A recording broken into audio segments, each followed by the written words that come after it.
Alright, welcome back. So, in preparation of gluing up the veneer to the interior face, there are some opportunities to leave this without a veneer, and that's fine. This is really personal preference. My preference is going to be that I want to seal this or enclose this as much as I possibly can. I know that I'm going to be building for woodworkers when I say this, because woodworkers are the ones that are going to be down on their hands and knees and kind of looking up under the hood to see what's being done there. Structurally, I don't need to veneer the interior of this. There's not enough opportunity for this board to, or this material, this curved element here, to start to move. All the laminations that we've done here will keep this secured in a proper position. So I want to do it for sense of, I don't know what, sense of accomplishment, sense of doing the right thing, sense of getting into avoiding a conversation about, oh, it's been veneered, and opening up that conversation about the inferior quality of veneering and so on and so forth. Alright, what I'm going to be doing, unlike when I glued the first or the outside face, I'm going to be using a different process here. I am going to use a spray adhesive, and I've got 3M Super 77. That's not an endorsement of them, that's kind of the most widely available. This is a good product here. They also make different formulations of this, and the higher the number, the stronger the bond, so they claim. I prefer 90 when I can, but the 77 is the stuff I'm going to use. And there's going to be no problem with doing so. What I'm doing is I'm shaking that up, and the longer the stuff sits, the worse it becomes to separate. So I want to shake those things up the best I can and get into a stronger mix of these ingredients. Off camera I was shaking these things up, so I think I'm in good shape. When you think that you're done shaking it, then shake it for another 5 minutes, and then you'll probably stand a good chance of being done. What you saw me do is I wanted to elevate this cardboard so that it would catch as I'm starting to spray. And I'm hoping you'll notice here, so I'm spraying on this half in a way. What I'm trying to avoid is spray onto this top edge of the material. So if I do that, then it's going to be stuck on there, and it's going to just create this nasty bond of junk that I don't want to have in the way of the rest of what I'm going to be doing for joinery and everything else on this piece. So by doing so, the overspray will not allow me to spray on this area and this area. Conversely, if I were to spray really close here, I might stand the risk of getting on the veneer face I've already done. Alright, so I've got a couple coats there, and that's decent. Getting rid of that. Now, unlike adhering with PVA glue, I do in fact need to spray both faces, both surfaces that are going to be adhered. The nice thing about this adhesive is that it doesn't introduce any moisture to the wood, which is good for keeping this from bonding. You can kind of see the layer that I'm applying here on this darker wood, much thicker than maybe you picked up on the poplar curve. Okay, so I think that's what I need to do. Clearing that too so I could use you again.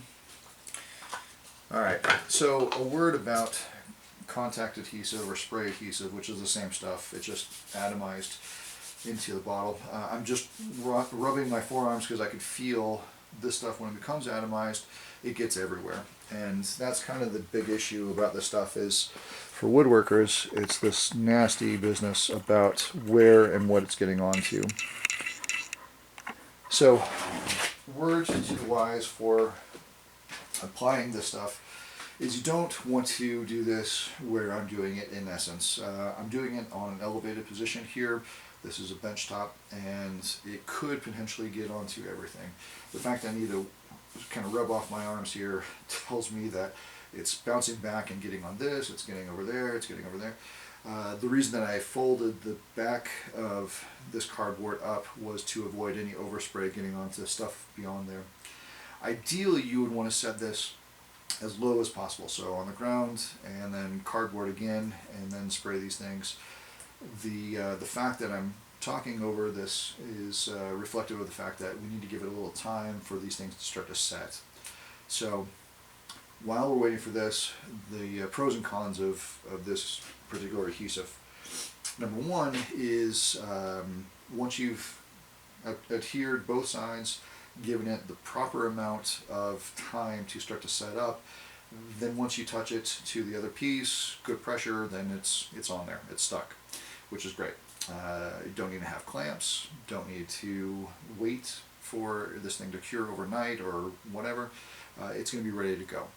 The bad news about this stuff is the application gets tricky, and as I said, it's going to start to get on everything, and if this is any piece of wood that you're working on, you need to use chemicals to kind of clean this thing off. Mineral spirits are fine, lacquer thinner is good, not great. It just it's one of those chemicals or one of those acids that will kind of eat through everything, and so if you have cuts on your fingers, you're going to feel it. Mineral spirits, also not great to get into your bloodstream, but it's also far less toxic or noxious than lacquer thinner. All right, so those are the pros and cons.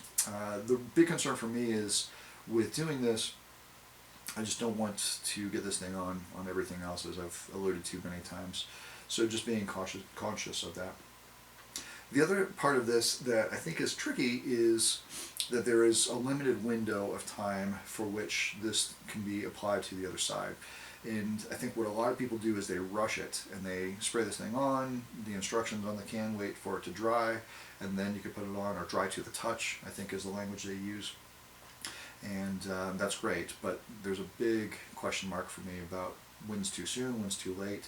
The longer this thing sets here, the more prone it's going to be to have this magnetic action to draw any bit of sawdust that's in the air and then kind of interfere with this fusing to its partner on the other piece. So being careful about that.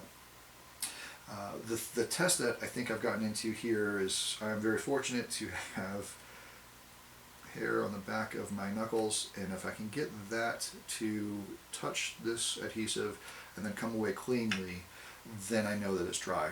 Right now I'm still getting a lot of grab. If I were to touch this, then I can feel this holding and grabbing. It's still too wet, it's not ready to fuse.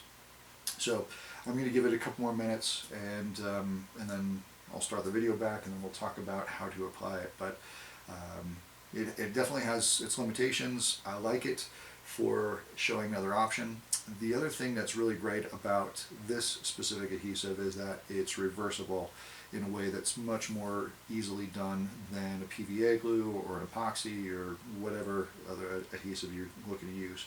If I put this on and I'm not happy with how it looks or the alignment, I can easily put a solvent between the two and I can peel off this veneer from the substrate. And I think that's the big benefit of this. Ease of use, assuming you wait the right amount of time, no clamping is required, and then reversibility. So there are some definite benefits to doing this. On curved work, it becomes a lot easier if you don't want to go through the process like I did in the first video about creating cauls and having a ton of clamps on this thing. So, alright, enough of that. Let me give this more time. I found that the longer I sit here and stare at it, it never cures.